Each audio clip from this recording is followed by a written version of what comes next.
Praise the Lord. மத்தேயு 5வது அதிகாரம் 13வது வசனம். நீங்கள் பூமிக்கு உப்பாயிருக்கிறீர்கள். உப்பானது சாரமற்று போனால் எதினால் சாரமாக்கப்படும்?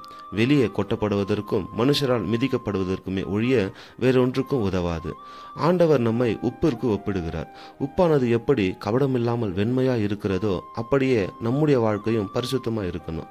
உப்பானது எப்படி எல்லா உணவுகளுக்கும் சுவை தரக்கூடியதா இருக்கிறதோ அப்படியே நாமும் அநேகருக்கு பிரயோஜனம் உள்ளவர்களா இருக்க வேண்டும்.